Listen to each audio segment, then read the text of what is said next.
My fault. Ah, okay. There you go. All righty. Says the Heilige Chofetz Chaim. Says the Heilige Chofetz Chaim.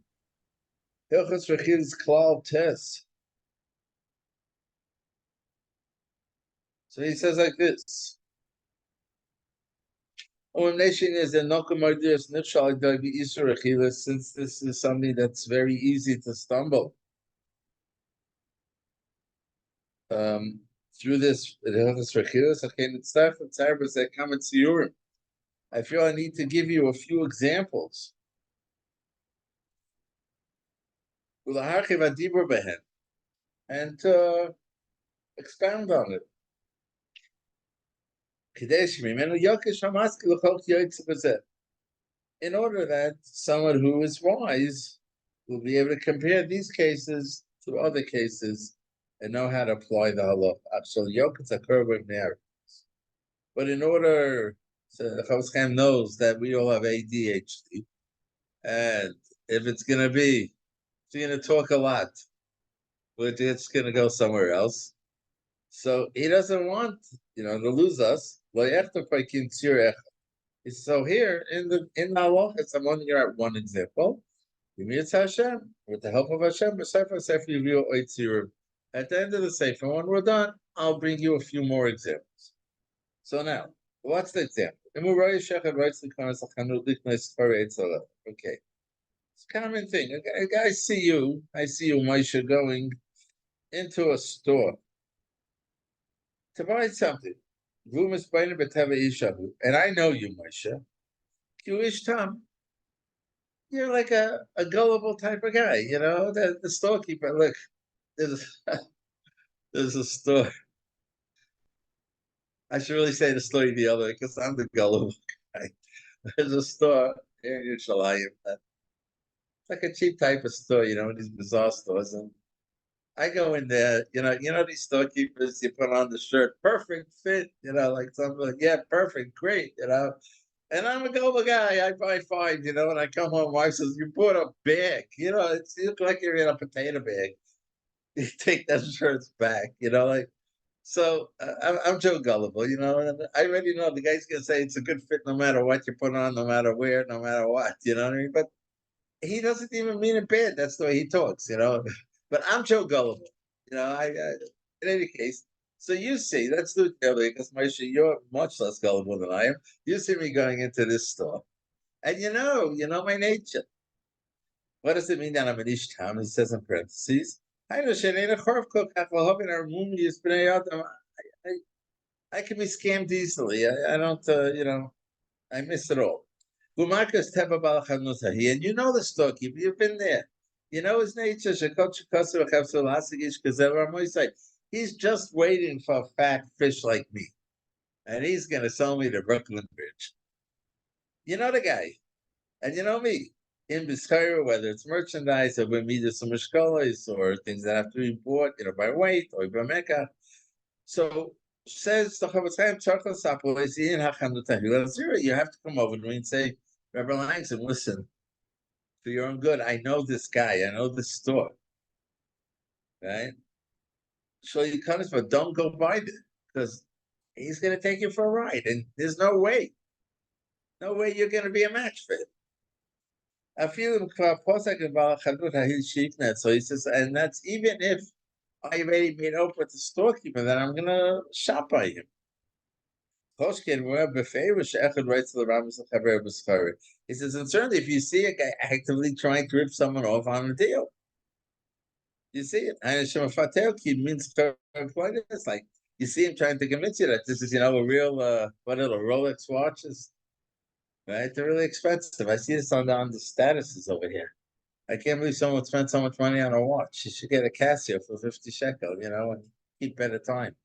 But okay, but you know that it's not it's fake. It's not a Rolex at all. It came made in China. They have a joke why the Chinese die young. It's because they're made in China.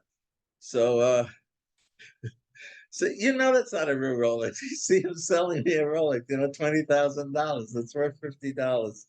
This watch. In any case, For Samsung the Mincha. So we there's Sheker.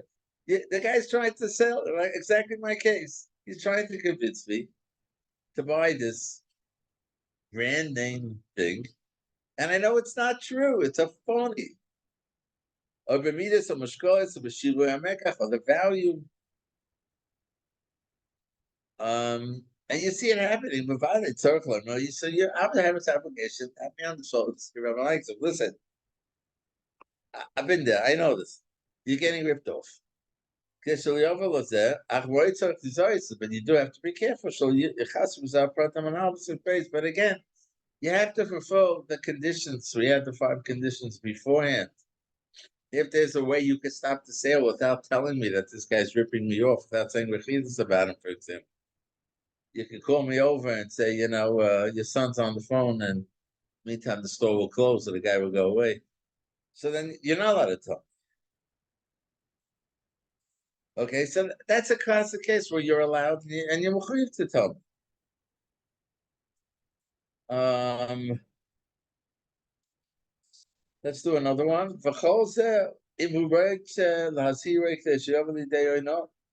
says, and this is all true. When I want to warn you, you shouldn't get ripped off. But now let's say I already bought it. It's after the fact. And you know that I was ripped off. Whether the value I paid way over again. This halacha is about no, more than a 6. That's clearly over the board. Over shachas reina, so the material isn't what it's supposed to be. Totally was this. So now, what now? Now it's already done. If halachically, too late, you bought it, it's yours.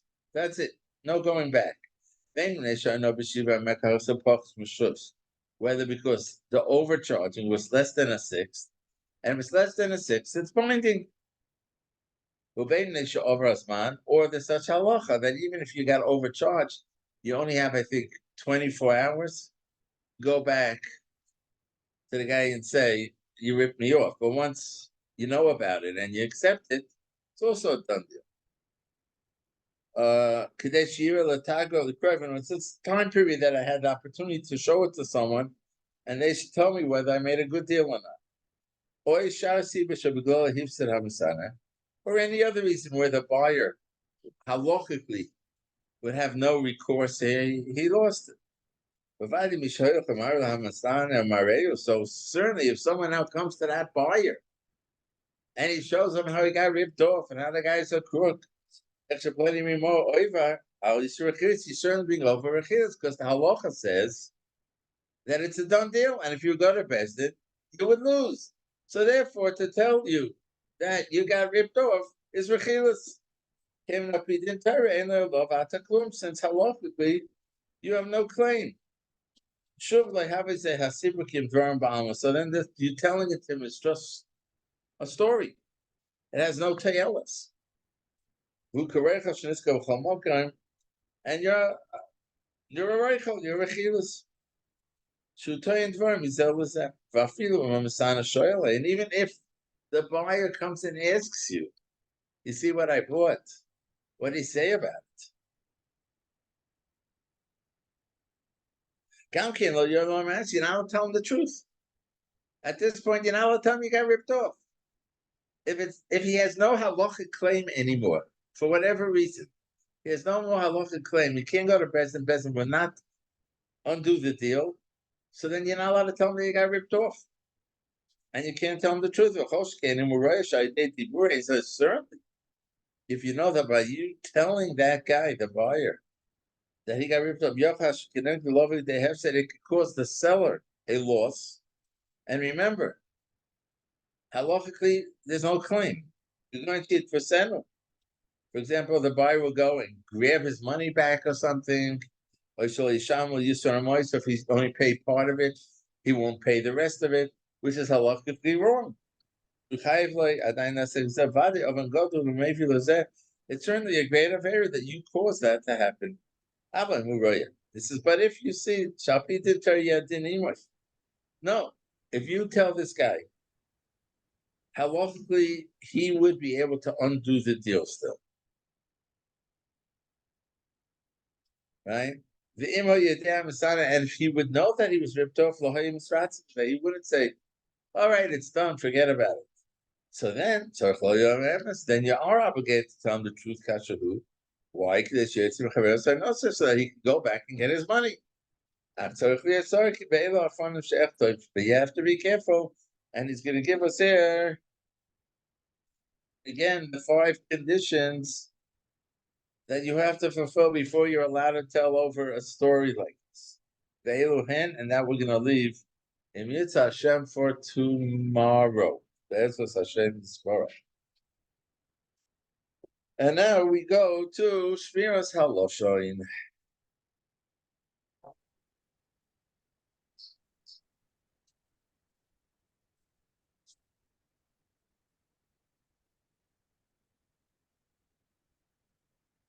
Okay, says the Chofetz Chaim like this. In Shara Tvuna Perik Yud Beis in Avar Derech Agav HaPasuk as they hate it, is once we quoted this pasuk, then we're going to explain it. When we made a year ago, Ben Das, he came in the Varenu. And then it says anyone who has any rain, Ben Das. He'll understand. He'll see that we're correct in our words. Who? The third day Parsha Lanu Mitzvah Saskira Dalit Inyan. In this mitzvah of remembering, again, the mitzvah Zocher is Yom HaShabbat. No, wrong Zocher. Zocher Eis Asher Asa Hashem Lekechel Miriam Baderech B'Tzeis Mitzrayim. Remember what Hashem, your God, did to Miriam when you left Mitzrayim on the road. He says it's broken up into 4 things. Number 1, Zocher Asher Asa. Remember what was done. Hainu Mashe also. Remember what Hashem did. He inflicted on Miriam Saras. Beis Lamios. The second part is then who did he do it to? He did it to Miriam. Beis Mokamasa, where was it done? At Derech, on the road. And number 4, Beis Zman HaDerech, at what period of time was it? So there's 4 things there. Remember what was done, to who, where, and when. What's the point of the Torah?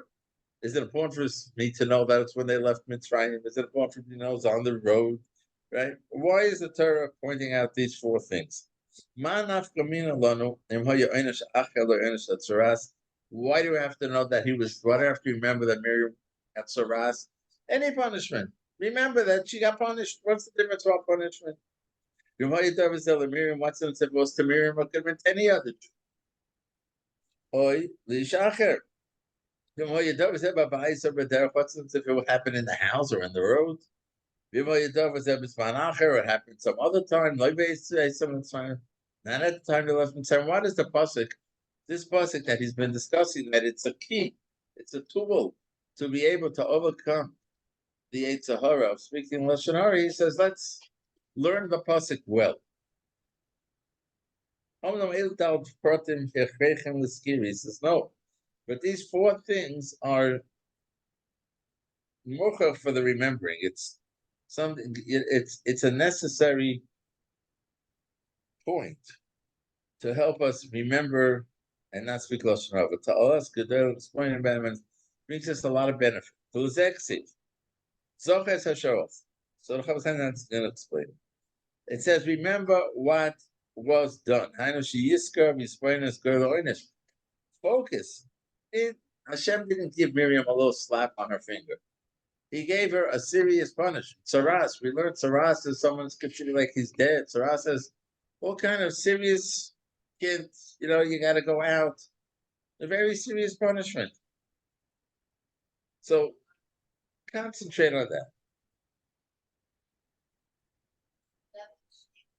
Yeah, they're going to put the plastic up. Yeah, hold on. Yeah, kijk eens een tijd.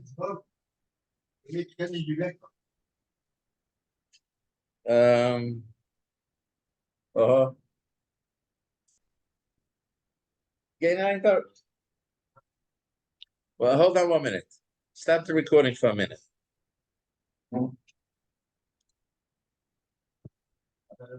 That's number one. Focus on what was done and what a serious punishment was. Not so avoid the word with Moshe ben Allah haLashon. You want to shut Saras. What was she was punished for speaking against Moshe Rabbeinu. She got Saras. She oinish kosher moed. It's a very difficult punishment. And you can't be healed from it unless you're snagging my coach broke. It's not a thing you can take medicine. There's no medicine that makes Taraz go away. It's a spiritual illness. That's Isa. He brings a medrash. The Tiba Kohen Shachas Tibra Achas. The Kohen commands that you take one of the two birds he brought and you shecht it. Lama Shochet Achas Meniach Achas. The medrash says that he brought two birds. Why do you only shecht one and the other one you let go? To tell you, Kashem Shiev Shal Shkuta Latzar, to teach us that just like the one that shechted, you can't undo it. Dead. You can't undo it. Kafiev Shal Negoyim Latzar. The same is true in Negoyim. The Negoyim don't go away unless Hashem's going to, so to speak, do something miraculous. It doesn't go away if you got it. That's what the Medrash says. And the tumah, right? Your level of tumah is very serious. You have to leave the three camps. A tummy mace is less tummy. He can come much closer to the base of Mikdash. We got Matama Kumisha Baba, and then goes into the house where the mitzvah is, becomes tummy. Commercial customer bakra. Like it says in the pasuk.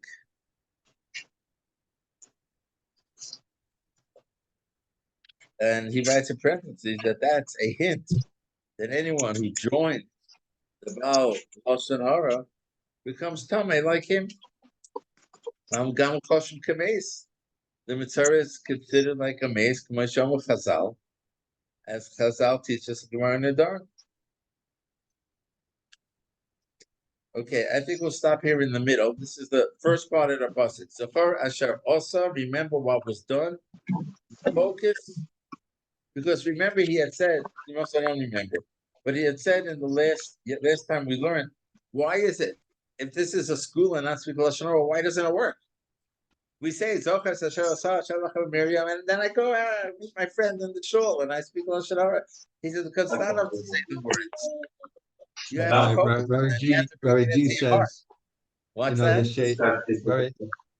Sheish Sechiros, right? G says they're not Sheish Shamiros, they're Sheish Sechiros. It's the Chiros, right? So haLashon is showing us how you have to put your focus on each part. He broke it up into four things. The first thing is, remember what was done. Remember how serious of a thing it is. Okay, and Mr. Hashem, tomorrow we'll carry on with the other three.